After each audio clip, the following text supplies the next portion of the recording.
Hello friends, मैं अंबिका कुमारी स्वागत करती हूँ आपके अपने चैनल पे। आज मैं आपको हिंदी व्याकरण यहाँ पे करवाने वाली हूँ। जी हाँ, यहाँ पे आपको पूरा कंप्लीट हिंदी व्याकरण में थ्योरी वाइज करवाऊँगी और साथ साथ में कुछ क्वेश्चंस भी लेते हुए चलेंगे ताकि आपको ये एनालिसिस हो सके अपने अंदर में कि आपका तैयारी कैसा चल रहा है, आप कॉन्सेप्ट को अच्छे से समझ पा रहे हैं या नहीं। तो कम समय में हिंदी व्याकरण में आपको डिटेल में करवाऊँगी। देखिए, आपका बीपीएससी का जो एग्ज़ाम इस बार पूछा गया आपका TRE 3 में, तो वहाँ पे मैं आपको बता देती हूँ, क्वेश्चंस आपको ऐसे नहीं पूछे जा रहे हैं बिल्कुल सिंपल से। मतलब संधि पूछ लिया तो ऐसा नहीं है कि ऐसा पूछे कि महेश में कौन सा संधि है, ऐसा क्वेश्चन आपका नहीं आ रहा है। क्वेश्चन आपका तोड़ के आ रहा है। क्वेश्चन आ रहा है आपका महेश में आपका कौन सा जो है वर्ण विच्छेद हुआ है। तो महेश में कौन सा वर्ण विच्छेद हुआ है आपका, तो ये आप पूरा कंप्लीट समझ पाएंगे संधि में। वैसे ये संधि की क्लास नहीं है, मैं आपको बता रही हूँ कि किस हद तक आपको जो है अपनी तैयारी को बेहतर रखना है। सिर्फ आप टॉपिक ले लेंगे और उस पर कुछ प्रैक्टिस कर लेंगे तो उससे आपका काम नहीं बनने वाला है, क्योंकि आपको जो है थोड़ा सा थ्योरिकल पार्ट देखना ज़रूरी है। अब देखिए, महेश को अगर आप तोड़ेंगे तो महाधन ईस से आपका ये बनता है। और अगर आपसे वर्ण विच्छेद इसमें पूछा जाए तो आपने देखा था, तो यहाँ पे आ और बड़ी ई की मात्रा से आपका महेश में वर्ण विच्छेद हो रहा है, तो ये आपका ऑप्शन यहाँ पे राइट हो जाएगा। तो ये सारे कॉन्सेप्ट आप तभी समझ पाएंगे जब थोड़ा डिटेल में आप चीज़ों को देखेंगे। तो खैर, संधि की क्लासेस में आज आपके लिए नहीं लेके आई हूँ। तो यहाँ पे कहने का मेरा मतलब ये था कि थोड़ा डिटेल में क्वेश्चन आपका, थोड़ा सा अंदर से क्वेश्चन आपका पूछा जा रहा है। तो आज मैं आपको क्या करवाने वाली हूँ वो मैं आपको बता देती हूँ। तो कम समय में मैं आपको पहले ये दिखा देना चाहूँगी, ये पूरी PDF की क्या है ये। तो जैसे संज्ञा आज हम देखेंगे, लिंग धीरे धीरे इसको हम कंप्लीट करेंगे। संज्ञा हो जाएगा लिंग, वचन, कारक, सर्वनाम, विशेषण, क्रिया और पदबंध। पदबंध से क्वेश्चन आपके बहुत अच्छे लेवल के पूछे जाते हैं, ठीक है। तो मैं आपको पूरा एक पहले प्लान बता देती हूँ कि किस तरह से हम आगे बढ़ेंगे। तो ये हम कंप्लीट देखेंगे। और ठहरो ज़रा, रुको रुको, अभी यहाँ पे सिर्फ संज्ञा और संज्ञा के सर्वनाम से काम नहीं चलेगा, क्योंकि आपसे क्वेश्चन ऐसा बिल्कुल नहीं पूछा जाएगा कि गीता में कौन सा संज्ञा है। तो आपको जो है थोड़ा सा डिटेल में जानने की ज़रूरत है। भाव संज्ञा है तो उसमें किस प्रकार दशा, भाव, अवस्था, गुण, और यहाँ पे आपका जो है पूरा संज्ञा को अलग अलग तरीके से कैसे प्रयोग में लाया जाता है, कैसे भाववाचक को जो है अलग अलग जगह पे प्रयोग करते हैं, व्यक्तिवाचक रूप में, व्यक्तिवाचक को जातिवाचक के रूप में कैसे प्रयोग करते हैं, सर्वनाम से भाववाचक संज्ञा कैसे बनाते हैं, विशेषण से भाववाचक संज्ञा कैसे बनाते हैं, क्रिया से भाववाचक संज्ञा कैसे बनाते हैं, अव्यय से भाववाचक संज्ञा कैसे बनाते हैं। क्वेश्चन आपका इस तरह का पूछा जाता है। इसके बाद देखिए, द्रववाचक, भाववाचक और समूहवाचक का जो प्रयोग होता है वो अलग अलग रूप में होता है। केवल आप तेल को देखेंगे, एक आपको वाक्य यहाँ पे दिया होगा, मान लो दिया है यहाँ पे, देखो यहाँ तेल बिकता है, आप तेल देखेंगे सीधा द्रववाचक लगा देंगे, चलो यहाँ तो सही है। पर यहाँ अगर पूछा जाए, वहाँ अनेक प्रकार के तेल बिकते हैं, अब ये तेल क्या है वाक्य में दिए गए शब्दों में से, तो आप तेल देखेंगे और द्रववाचक लगाएंगे। लेकिन यहाँ पे ये तेल आपका द्रव नहीं है, क्या है आपका, ये तो जातिवाचक है। कैसे है वही बात आज हम समझेंगे पूरा संज्ञा को डिटेल में, ताकि क्वेश्चंस आप लगा पाओ। आपका मेन मकसद ये होना चाहिए कि आप एग्ज़ाम में आने वाले हर एक क्वेश्चन को अच्छे से तोड़ के फोड़ के आओ, है ना। तो आज हम इसी रूप में समझेंगे। तो पूरा संज्ञा आज हम कंप्लीट करेंगे। पर यहाँ पे आपको देखिए, मैं दिखा देती हूँ क्रिया का प्रयोग संज्ञा के रूप में कैसे होता है, विशेषण का प्रयोग संज्ञा के रूप में कैसे होता है। तो ये सारी चीज़ें हम देखेंगे। कल हम लिंग देखेंगे, बहुत डिटेल में सारी चीज़ें आपको करवाई जाएंगी और बहुत ही मज़ा आने वाला है। इसका PDF आपको मेरे टेलीग्राम पे मिल जाएगा। कब मिलेगा, तो ये जब मैं आपको पूरा करवा दूँगी, ठीक है। तो ये आप देख सकते हैं, सर्वनाम यहाँ पे आ गया है। ये सर्वनाम भी आपको बहुत ही डिटेल में कराया जाएगा, जहाँ से क्वेश्चंस आपके जो है बहुत ज़्यादा बनते हैं। विशेषण आ गया आपका, आप थोड़ा सा मुझे समय दीजिएगा तो मैं आपको बता पाऊँगी। तो विशेषण से यहाँ पे देखिए तुलनात्मक रूप से क्वेश्चन पूछे जाते हैं। इसके बाद अगर हम बात करें क्रिया की, तो अकर्मक क्रिया, सकर्मक क्रिया तक ही आपका सीमित नहीं होता है क्रिया, इससे आगे भी आपको क्वेश्चंस पढ़ने होते हैं। मूल क्रिया क्या है, रूढ़ क्रिया क्या है, इसके अलावा यौगिक क्रिया, नाम धातु क्रिया, पूर्वकालिक क्रिया, ये सब क्रिया आपको पढ़नी है। और कैसे जो है विशेषण से नाम धातु क्रिया बनती है, प्रेरणार्थक क्रिया क्या होती है, ये सब हम डिटेल में देखने वाले हैं। इसके बाद हमारा आ गया वाच्य। वाच्य में हमने कृत, कर्म और भाववाच्य को जाना, बहुत अच्छे से जानेंगे। वाच्य का परिवर्तन कैसे कैसे होता है, कैसे कृतवाच्य कर्मवाच्य में बदलता है, क्वेश्चन आपका इस तरह का पूछा जाता है। ठीक है, कर्मवाच्य आपका कृतवाच्य में कैसे बदलता है, वाच्य का प्रयोग कहाँ कहाँ पे किस तरह से किया जाता है, कहाँ पे आपका क्रिया के अनुसार करता है मुख्य रूप से, कहाँ कर्म है कहाँ भाव है, ये सब हम देखेंगे। इसके बाद देखिए मध्य में आपका प्रश्न भी चलता रहेगा, और ये प्रश्न आपके वैसे प्रश्न हैं जो एक्सेप्शन वाले होते हैं, जो थोड़ा सा फंसाने वाले क्वेश्चंस होते हैं। तो ऐसे क्वेश्चंस आपको करवाने हैं यहाँ पे मुझे। तो ये सब आप काल यहाँ पे देख सकते हैं। अब हम यहाँ पे काल की तरफ बढ़ रहे हैं, तो काल भी हम देखेंगे यहाँ पे। अर्थ की दृष्टि से क्रिया विशेषण क्या है, अव्यय बहुत ही इंपॉर्टेंट रोल निभाता है एग्जाम में आपका। तो अव्यय से क्वेश्चन आपका रहेगा, क्रिया विशेषण से संबंध रहेगा आपका, किस प्रकार से रचना की दृष्टि से क्रिया विशेषण के कितने भेद होते हैं, थोड़ा डिटेल में क्वेश्चन आपका पूछा जा रहा है। तो हम थोड़ा डिटेल में देखेंगे चीज़ों को, और साथ में जो लास्ट में मैं आपको क्वेश्चन करवाऊंगी ना, वो क्वेश्चन अगर आप कंप्लीट अपना रिवीजन कर लेते हैं तो व्याकरण में आपके 100 आउट ऑफ 100, मतलब समझ लो फुल मार्क्स आपको मिलने वाले हैं। तो 80 में अगर मान लो 20-25 मार्क्स के आपके इधर के आ गए ना, तो वो 20-25 मार्क्स आपके कहीं नहीं गए। प्रयोग के आधार पे आप देख सकते हैं यहाँ पे संबंध अव्यय का प्रयोग 3 प्रकार से होता है। तो प्रयोग के आधार पे कैसे होता है संबंध का, अर्थ के आधार पे कैसे होता है, व्युत्पत्ति या रूप के आधार पे जो है संबंध बोधक का किस प्रकार से होता है, ये क्वेश्चन आपका बहुत ज़्यादा पूछा जाता है, पिछली बार पूछा गया है, और क्वेश्चन बहुत ज़्यादा डिटेल में आपको देखने को मिल रहे हैं। तो इस बार जो है हम आपको क्वेश्चन इसी तरह डिटेल में करवाएंगे। और रचना की दृष्टि से समुच्चय बोधक अव्यय के भेद कितने हैं, यहाँ पे पद परिचय से क्वेश्चन आपका बहुत ज़्यादा पूछा गया था पिछली बार भी। तो यहाँ पे देखिए संज्ञा पदबंध, सर्वनाम पद से विशेषण पदभेद, क्रिया पदभेद, और क्वेश्चन भी आपका साथ साथ में यहाँ पे लिया जाएगा। ठीक है, जैसे अब ये क्वेश्चन है, क्रिया के जिस रूप से उसके होने वाले का समय तथा उसकी पूर्णता या अपूर्णता का बोध होता है उसे क्या कहते हैं, लगाओ। और इसके ऑप्शन, इसके जो आंसर है ये मुझे आप कमेंट बॉक्स में बता देना बहुत अच्छे से। चलिए अभी हम आपको सिर्फ दिखा रहे हैं कि आज हम इस तरह की चीज़ें हम जो है पढ़ने वाले हैं। पूरा यहाँ पे आपको निपात तक कंप्लीट करा के जो ये क्वेश्चन दिया जा रहा है ना, ये क्वेश्चन आपने लगा लिया ना, तो बहुत ही अच्छे लेवल के क्वेश्चंस हैं यहाँ पे आपके। और ये सारे क्वेश्चंस आपको लगभग देखती हूँ कहाँ तक है ये क्वेश्चंस आपके, लगभग 89 क्वेश्चन है यहाँ पे आपके। ठीक है, ये देखिए 89 क्वेश्चन है आपके टोटल यहाँ पे, और इसके आपको यहाँ पे आंसर की भी दिए हुए हैं। तो ये मैं आपको टोटल दिखा चुकी हूँ कि किस तरह से चीज़ें आपका रहने वाला है यहाँ पे। तो ये जो है पूरा PDF मैं आपको दे दूँगी, और कब दे दूँगी मैं आपको, जब हमारा व्याकरण चैप्टर ये वाला ख़त्म हो जाएगा, इसका PDF आपको मिल जाएगा बहुत ही आसानी से। तो यहाँ पे आप बहुत ही अच्छे से सारे क्वेश्चंस को भी लगा पाएंगे और उसका आंसर की से मिला भी पाएंगे। चलिए अब हम संज्ञा शुरू करते हैं, डिटेल में हमें देखना है संज्ञा। और यहाँ पे देखिए व्याकरण का अर्थ क्या होता है, कई बार तो क्वेश्चन आपका ये भी पूछ लिया जाता है। तो व्याकरण का अर्थ है व्याकृत या विश्लेषण करने वाला शास्त्र।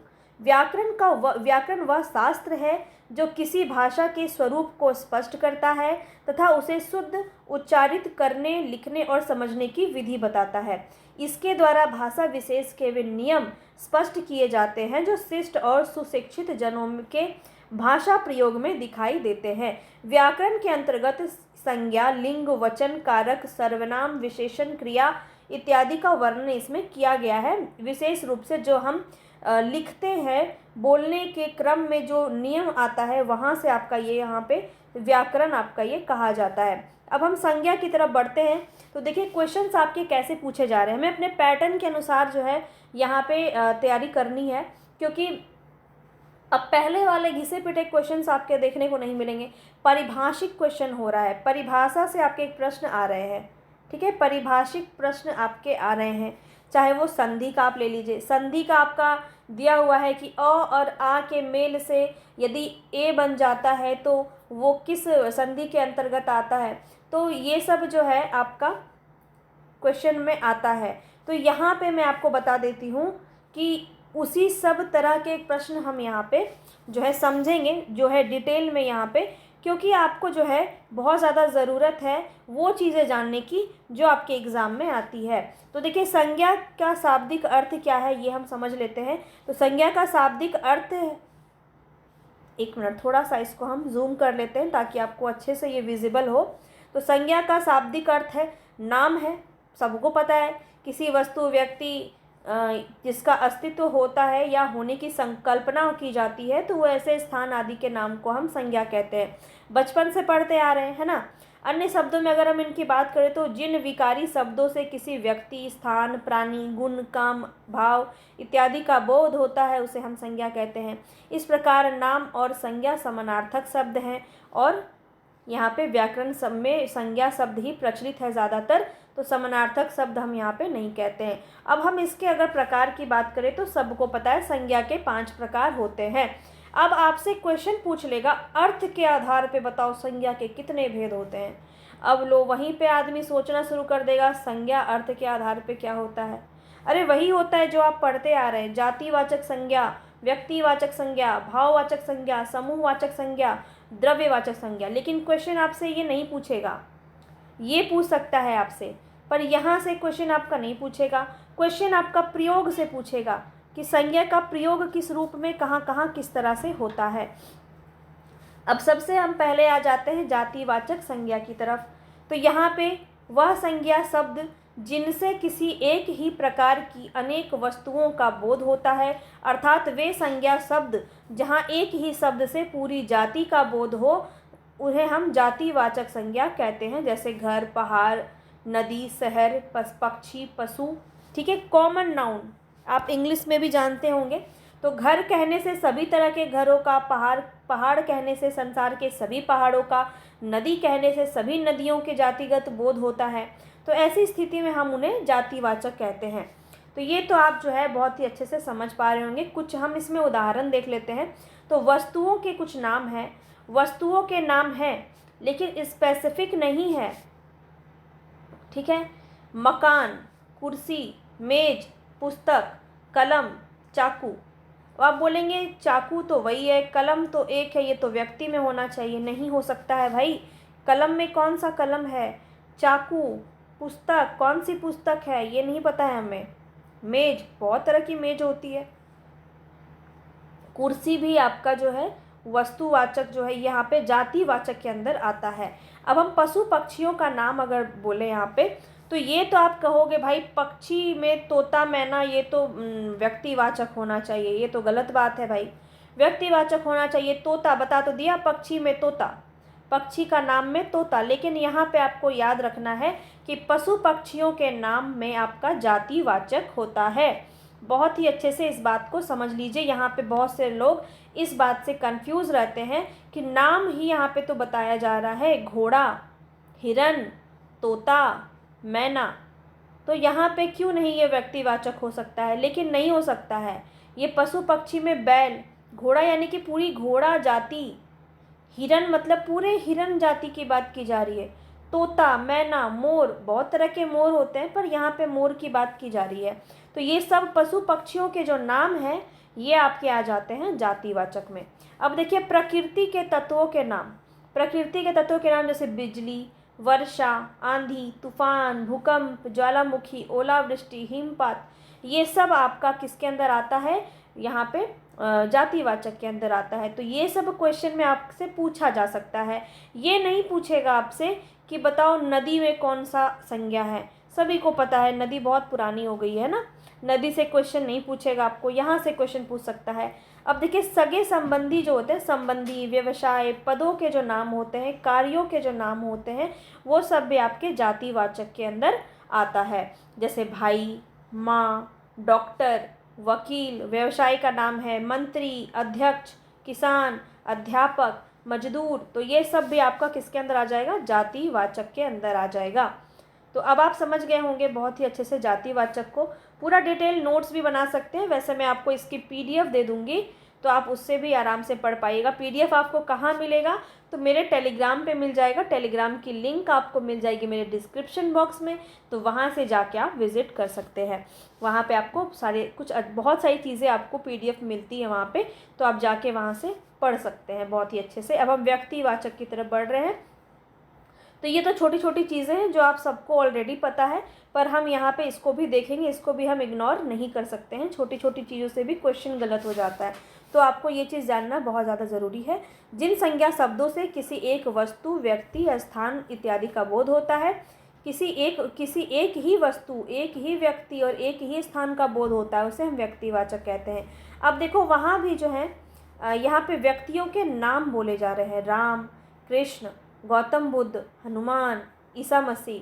फलों के नाम हैं आम, अमरूद, सेब, संतरा, टमाटर, मिर्च, केला। ग्रंथों के नाम रामायण, रामचरितमानस, कामायनी, कुरान, साकेत। समाचार पत्रों के नाम हिंदुस्तान, दैनिक जागरण, अमर उजाला।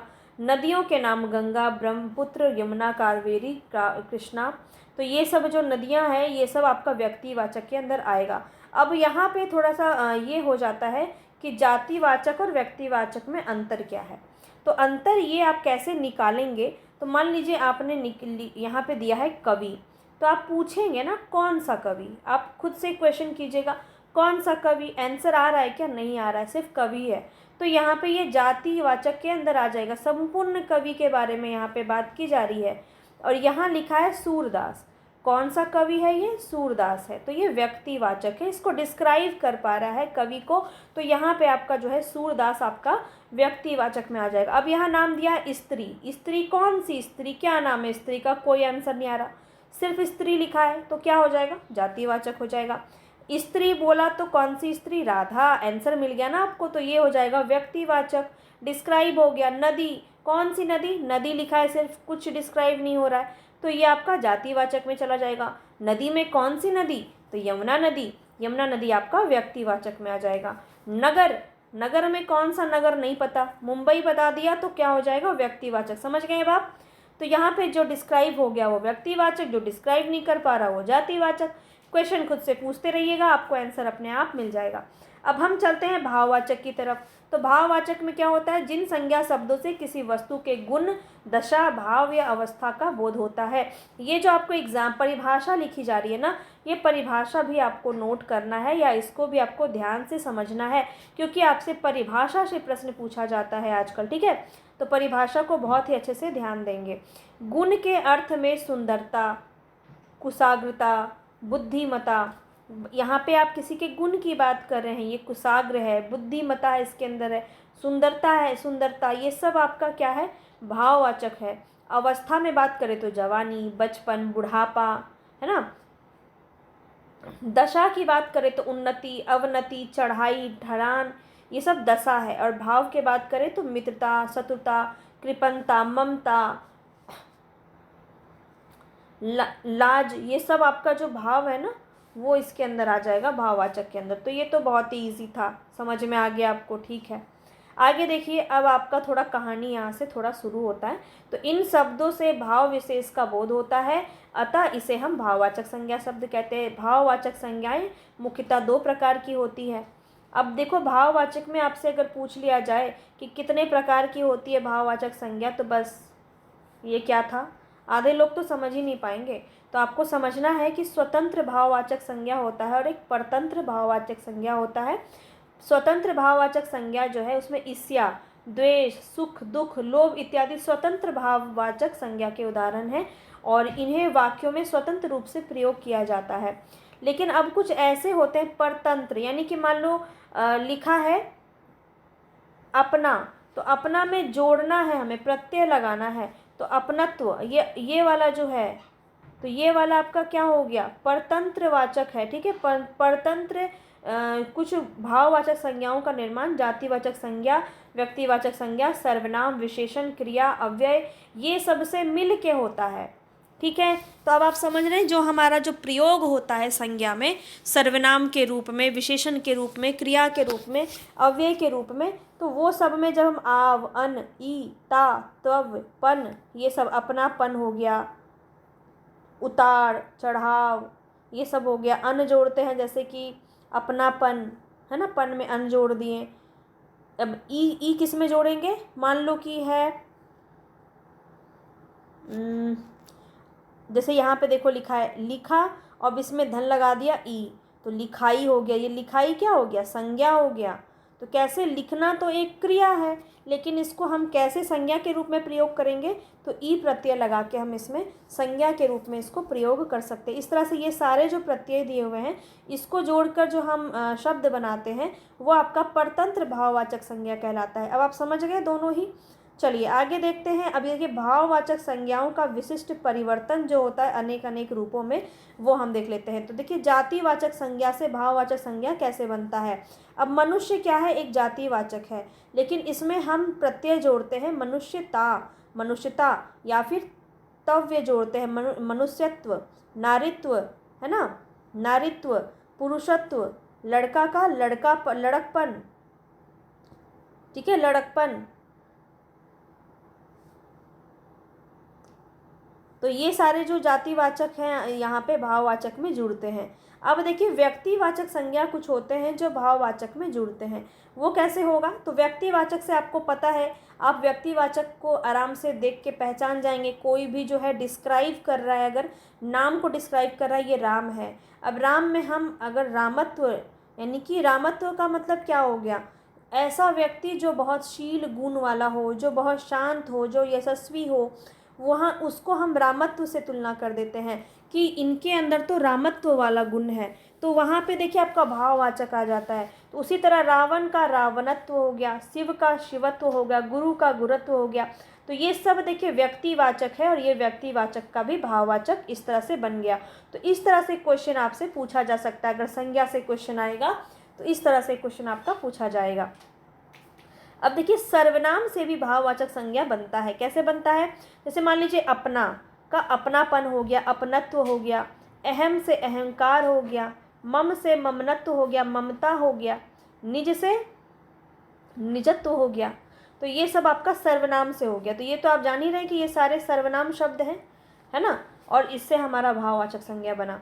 चलिए आगे देखते हैं नेक्स्ट क्वेश्चन। नेक्स्ट है यहाँ पे आपका विशेषण से संबंधित जो है भाववाचन कैसे बनता है।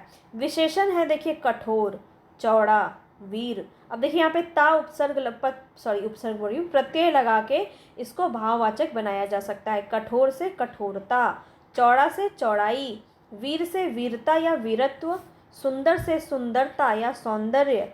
सौंदर्य भी आपका भाववाचक है। क्वेश्चन बार बार पूछा गया है यहाँ से, तो ध्यान रखेंगे। ललित का लालित्य, भोला का भोलापन। समझ गए भाववाचक संज्ञा कैसे निकालेंगे। क्रिया से भी निकलता है आपका, ये क्रिया से भाववाचक संज्ञा बनता है। कैसे, क्रिया है घबराना। छोटा सा एक इसका एक ट्रिक समझ सकते हैं आप कि पीछे में अगर ना लग जाए ना तो क्रिया होता है विशेष रूप से। सामान्यता जो अगर देखा जाए तो ना अगर जुड़ा हुआ है तो वो क्रिया शब्द हो जाता है। तो घबराना, खेलना, खेलना का क्या हो गया, खेल, खेल क्या हो गया, भाव हो गया। घबराना का घबराहट, आहट शब्द, आहट प्रत्यय लगा के इसको भाववाचक बनाया गया है। पढ़ना का पढ़ाई, लिखना का लिखाई, मिलना का मिलाप। ठीक है, ऐसा नहीं कि मिलाई लिख दीजिएगा, मिलना का क्या हो जाएगा, मिलाप। वैसे ही जैसे चढ़ना, अब ये चढ़ना है, चढ़ना का बताइए क्या होगा भाववाचक संज्ञा, ये मुझे कमेंट बॉक्स में आप बताइए। थोड़ा सा एक्टिव रहेंगे तो आपको भी अच्छा लगेगा। तो चढ़ना का आप मुझे बताइए भाववाचक क्या हो जाएगा। ठीक है, चलिए अव्यय से भाववाचक कैसे बनेगा आप देखिए यहाँ पे। तो दूर शब्द जो है ये अव्यय है। नीचे, निकट, समीप, इसका जो है भाववाचक बना है दूर से दूरी, नीचे से नीचाई, निकट से निकटता, समीप से सामीप्य। तो अब आप समझ गए किस तरह से जो है भाववाचक संज्ञा बनता है। अलग अलग आपका संज्ञा, सर्वनाम, क्रिया, विशेषण, अव्यय, सबसे आपका भाववाचक संज्ञा बन सकता है। आगे हम देखते हैं समूहवाचक संज्ञा। नेक्स्ट है हमारा समूहवाचक संज्ञा। तो जिन संज्ञा शब्दों से एक ही जाति की वस्तुओं के समूह समुदाय का बोध होता है उन्हें समूहवाचक संज्ञा यानी कलेक्टिव नाउन कहते हैं। आपको बहुत ही आसानी से बहुत ही कम समय में मैं आपको कंप्लीट करा दूंगी। ठीक है, ये हमारा कंप्लीट हो जाएगा 2-3 दिन में ही। ठीक है, और इसके बाद हम जो है शब्द भेद देखेंगे जिसमें आपको संपूर्ण शब्द करवा दिया जाएगा।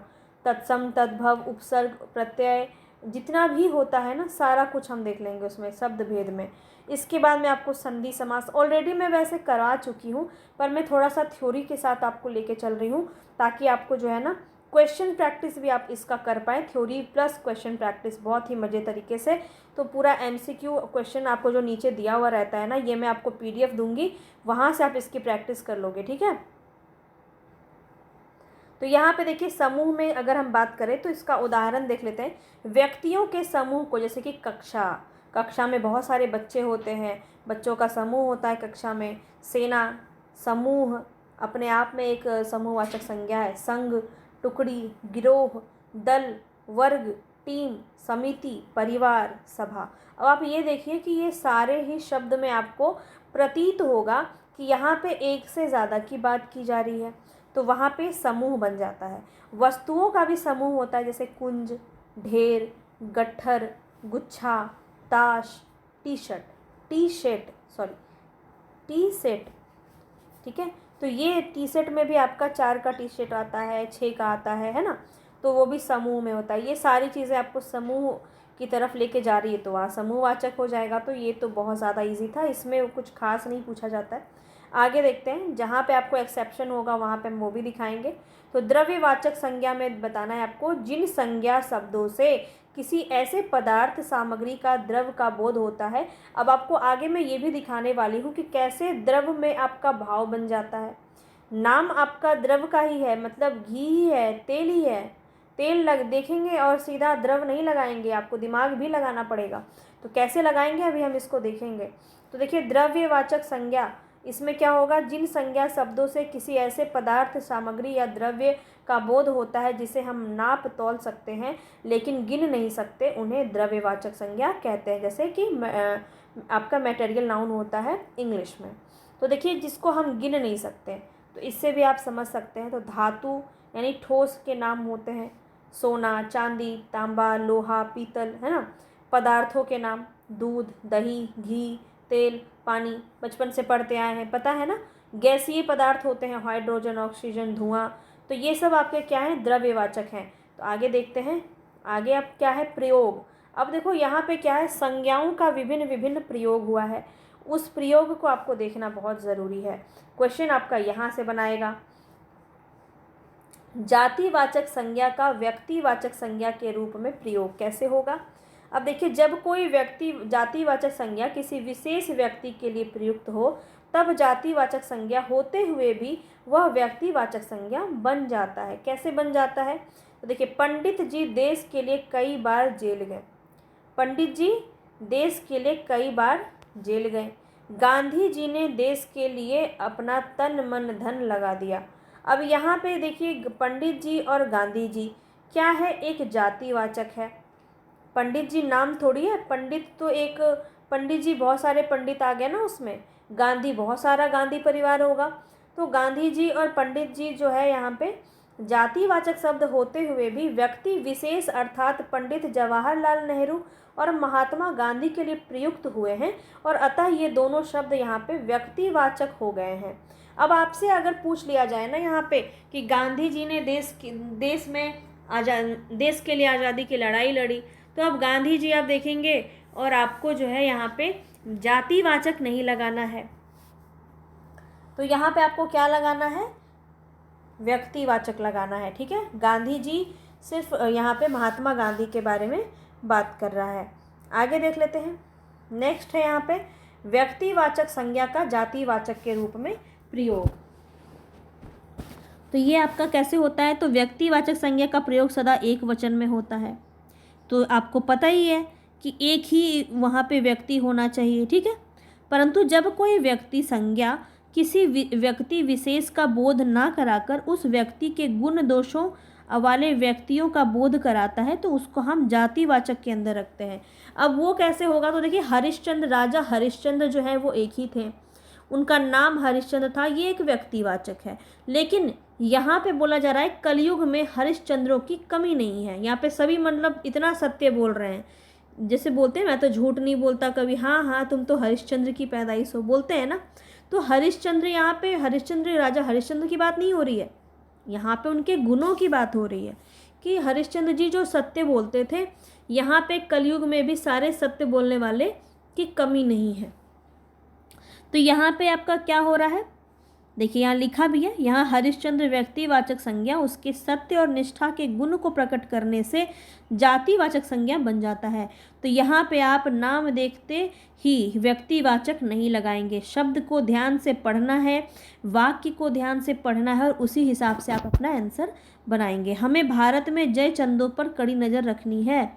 तो यहाँ पे जयचंद जो है व्यक्तिवाचक संज्ञा होते हुए भी उसके विश्वासघात गुण को प्रकट करने के कारण अन्य व्यक्तियों का बोध कराती है। इस प्रकार से जातिवाचक हो गया। अब देखिए यहाँ पे आपको बताना है द्रव्यवाचक, भाववाचक, समूहवाचक संज्ञाओं का प्रयोग किस किस तरह से होता है। तो देखिए जातिवाचक के रूप में द्रव्यवाचक, भाववाचक और समूहवाचक संज्ञाओं का प्रयोग बहुवचन में नहीं होता है। भाववाचक और समूहवाचक संज्ञाओं का प्रयोग बहुवचन में नहीं होता।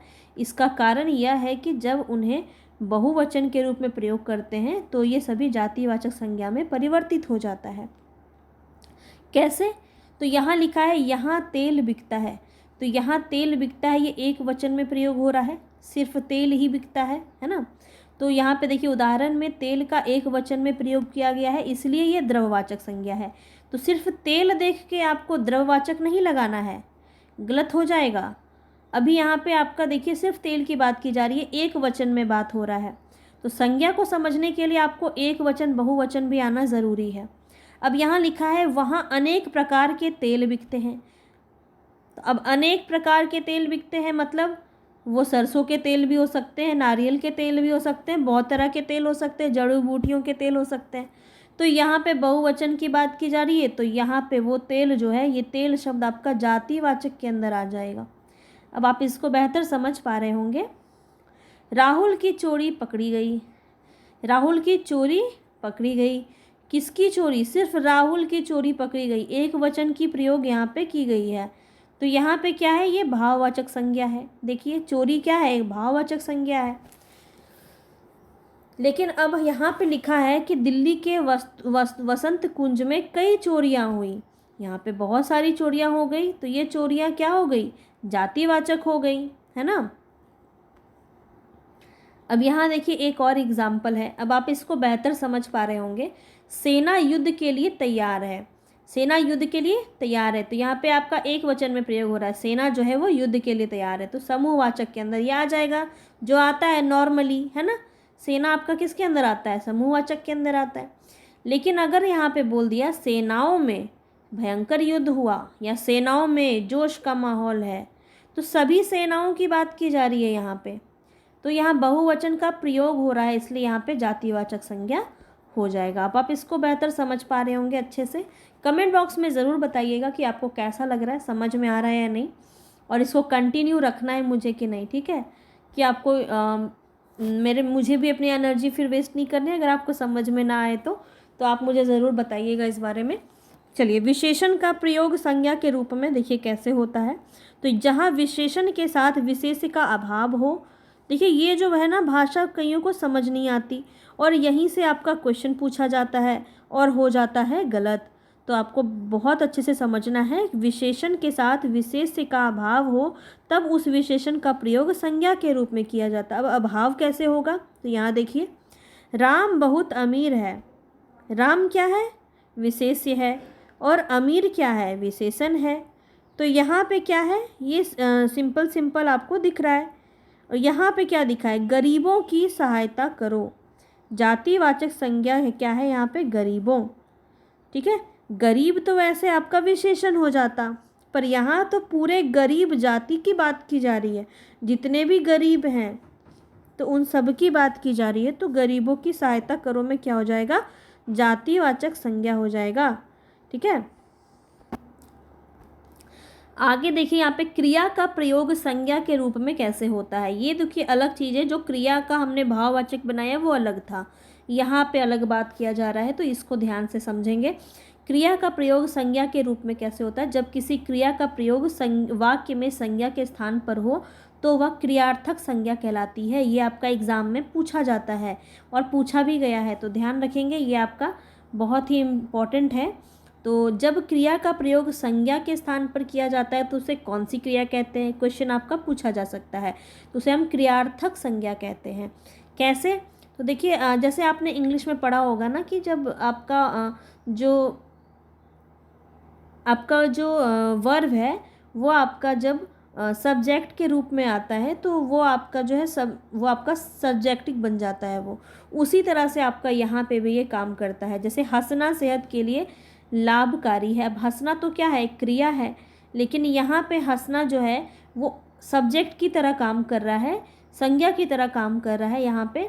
तो हंसना सेहत के लिए लाभकारी है और दौड़ना अच्छी आदत है। तो देखिए स्टार्टिंग में लगा है, यहाँ से भी आप समझ सकते हैं कि संज्ञा का प्रयोग यहाँ पे हो रहा है। ठीक है, तो इस तरह से यहाँ पे आप इंग्लिश से इसको थोड़ा रिलेट कर सकते हैं और क्रियार्थक संज्ञा इसको कहते हैं, ये भी आपको ध्यान रखना है। अब देखिए अव्यय के का प्रयोग संज्ञा के रूप में कैसे होता है। तो देखिए अव्यय जैसे कि वाह वाह, हाँ हाँ, हाय हाय, ये सब का प्रयोग कभी कभी संज्ञा के रूप में भी होता है। कैसे होता है, क्यों हाय हाय कर रहे हो। अब देखिए यहाँ पे किसी प्रकार का संबोधन नहीं है, विस्मयादि बोधक की बात यहाँ पे नहीं हो रही है। यहाँ पे बात हो रही इतना क्यों मारे मारे फिर रहे हो, इतना क्यों हाय हाय कर रहे हो। मोहन के जीतने के बाद बड़ी वाह वाह हो रही थी। अब यहाँ वो वाली वाह वाह नहीं है, यहाँ पे है कि उसकी बहुत बड़ाई हो रही थी, उसका बहुत वहाँ पे जिसको अप्रिशिएट किया जा रहा था। यहाँ हाय हाय और वाह वाह जो है वो विस्मयादि बोधक अव्यय जो होता है उसका रूप नहीं है, संज्ञा के रूप में इसका प्रयोग यहाँ पे किया गया है। तो इस तरह से आपको जो है ये सारी चीज़ें समझनी है। अगर ये शब्द सिर्फ देख के, ये शब्द जो यहाँ पे हाईलाइट किया है इसको सिर्फ देख के आप विस्मयादि बोधक लगा दें, और ऑप्शन में ज़रूर दिया होगा, इसलिए आपको वहाँ पे फिर आपको गड़बड़ नहीं करनी है। तो देखिए यहाँ पे जो है हमने पूरा संज्ञा को बढ़िया से समझ लिया कि संज्ञा से किस तरह की चीज़ें आपके देखने को मिलती है।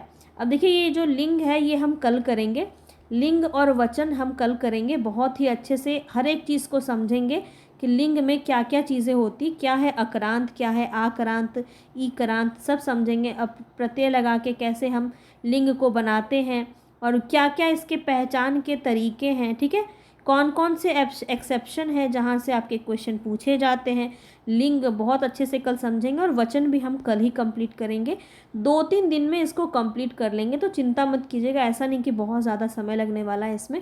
तो आज हमारा पहला दिन था, तो इसको हम आज ही इसलिए समाप्त कर रहे हैं क्योंकि आपका फीडबैक चाहिए कि आपको ये जो क्लास है कैसी लग रही है। और इसका जो आपको लास्ट में वीडियो यहाँ पे क्वेश्चन जो दिख रहा है ना, ये पूरा क्वेश्चन और इसका जो यहाँ पे आंसर की दिया है इसको ज़रूर आप लगाइएगा। कब, जब मैं आपको PDF दे दूँगी अपने टेलीग्राम पे। ठीक है, तो टेलीग्राम पे ज़रूर जुड़ जाइएगा, वहाँ पे आपको बहुत सारी चीज़ें ऑलरेडी कराई गई हैं, तो उसको कंप्लीट करेंगे ना तो काफ़ी आपके लिए बेनिफिट रहेगा। चलिए फिर आपको मिलेंगे नेक्स्ट वीडियो में। और मैं आपको बताना ही भूल गई, बोलना भूल गई, लेकिन आप लोग खुद ही कर देना लाइक एंड शेयर सब्सक्राइब। तो जो भी लोग BPSC की तैयारी या फिर कोई भी तैयारी, क्योंकि व्याकरण हर एक एग्ज़ाम में आपका पूछा जाता है, तो आपको डिटेल नॉलेज होनी चाहिए क्योंकि क्वेश्चन का लेवल बढ़ रहा है, अब एग्ज़ाम का लेवल बढ़ रहा है। आपके पुराने एग्ज़ाम के पैटर्न में अब एग्ज़ाम नहीं लिए जाते हैं, तो इसलिए आपको क्वेश्चंस थोड़े अच्छे लेवल के करने होंगे। इसके लिए आपको एक थ्योरी पार्ट अच्छा करना पड़ेगा। तो इसके लिए जो है बेहतर तरीके से आप मेरे साथ जुड़ सकते हैं और चैनल को सब्सक्राइब करके बेल आइकन ज़रूर प्रेस कर लीजिएगा। मिलेंगे नेक्स्ट वीडियो में, तब तक के लिए धन्यवाद।